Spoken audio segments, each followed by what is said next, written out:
Well, morning, afternoon rather, YouTube. It never rains but it pours, as we say, and one thing after another the last couple of weeks. First up, I was getting out of my chair just 2 days ago, this very one I'm sitting in, leant forward to get up, and the muscle in the back went tick-a-toing, of course, and down I went. Yeah, probably overdid it the day before. I was cutting up logs and such like with the chainsaw next door, and then got the leaf blower out, and yeah, full of energy, but without even realising that probably weakened the muscle system in the back a bit, and it didn't take much to twang it the next day. So it's a couple of days down the track and I'm able to walk sort of again, so we'll get there eventually. Yesterday was, and the day before was hell, but anyway, lots of drugs helps. And the other thing, a week ago today, I had to get our poor old black cat put down. She'd been going downhill a fair bit the last 6 months or so, losing weight, eating like a horse, and just not being very discreet about her toilet habits around the yard. Well, as cats usually are, they're usually very discreet, but no, she just started pooing everywhere, and yeah, couldn't fill her up with food, and she drank heaps of water, and anyway, took her to the vet, and yeah, could have been a number of things, probably all of them. Kidneys are packing up, hypothyroidism and cancer.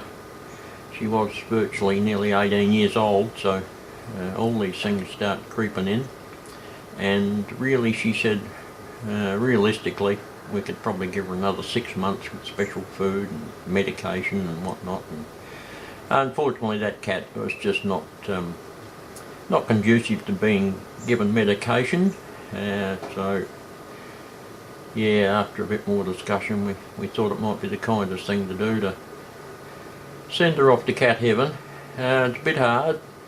Been with us for a long time, the old 17 and a half years we've had her. Yeah, it's like part of the family.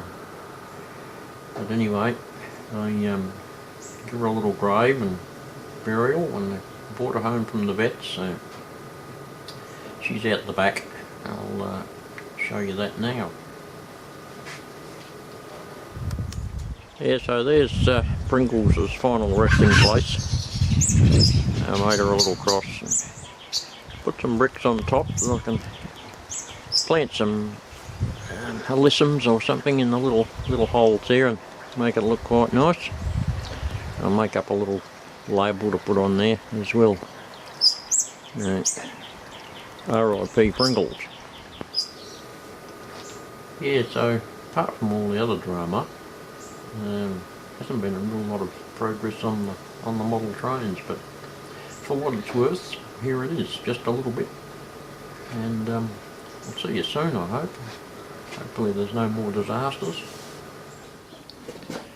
Yeah, going on with this little town area, I've been getting a little bit more ground cover opening over there.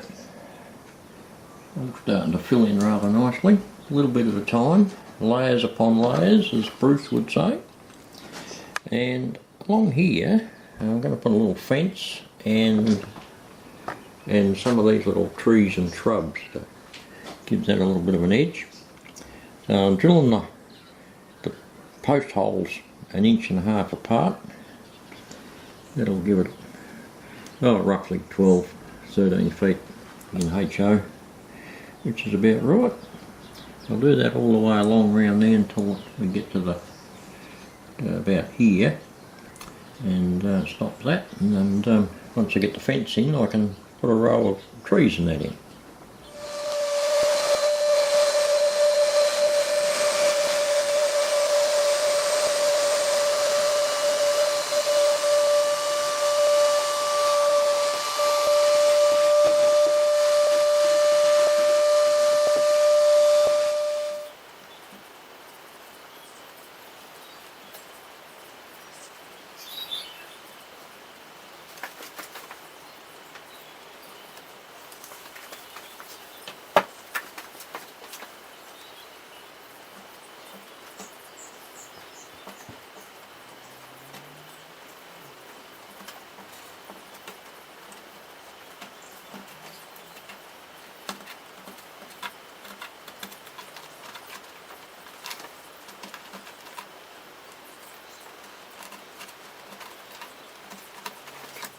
Righto, there's our fence posts in.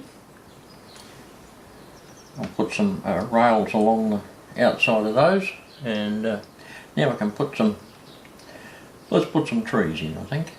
Now, or I don't know. Maybe we need to stain those first.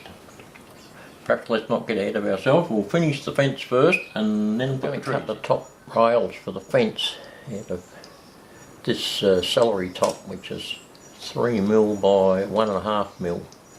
So that's about, it's about an 11 by 5, somewhere around there. So that won't be too far out. With HO and anything smaller, you've got to take a little bit of poetic license with the scales. If we made everything exactly to scale, it would be so thin. Some stuff we can, but other times we've just got to compromise a little bit. Anyway, we'll do that. We'll make the top rails out of these little fellas, cut a heap of them off, and then stick them on. I shall be back in a little while. Right, our top rail is on the fence. I'll let that glue dry, and then we'll come back and get a bit of stain on that, and then plant some trees. See you in a while. Alright, got the fence stained, that all dried, stained that up, and I have planted some trees and bushes. Zoom in there a bit, have a closer look.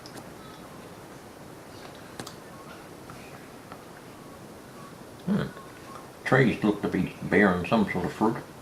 Could be apples, who knows. Anyway, does the job.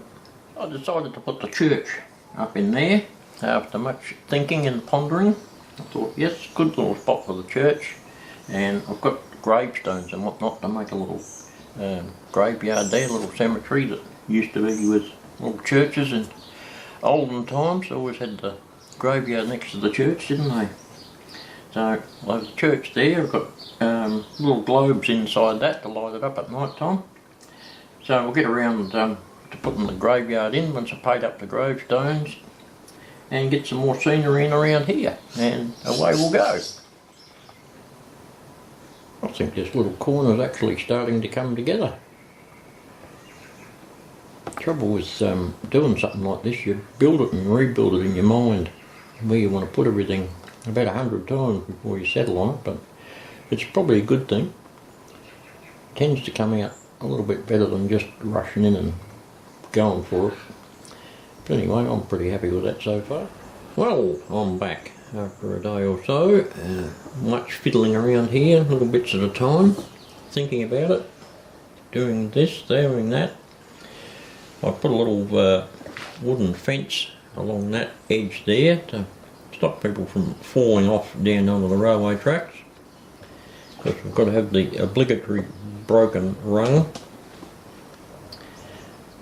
Been in a bit more shrubbery and greenery on the front of the cottage. There's flowers in bloom, little bushes, and there's all the rows of trees run along the edge there.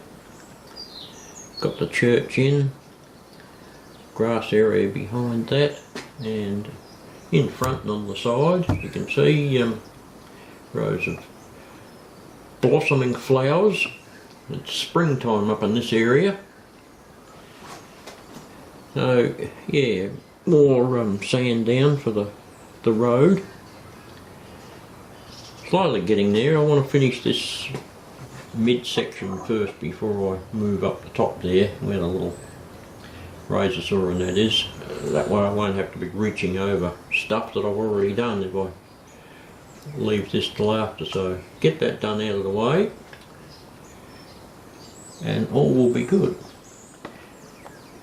There's a bit of a view from the other side. Just zoom in there. There's a little church. Our little cottage, 2 up, 2 down over there, and the ascending roadway. Yeah, it's slowly but surely coming together. Once we get the scenery done, it'll be add some people and a couple of little vehicles to make it all look good. The plans down the track I've noticed that without even trying, that each module piece of the layout, if you like, is turning into a different theme. So we've got our little European town up in this bit, and this middle next piece is going to end up, even though you can't see it much at the moment because all the construction stuff's there, there's going to be a whopping great girder bridge go across the middle there, and over the other side a little waterfront scene, and on this side also a waterfront scene. So that's turning into that type of aspect.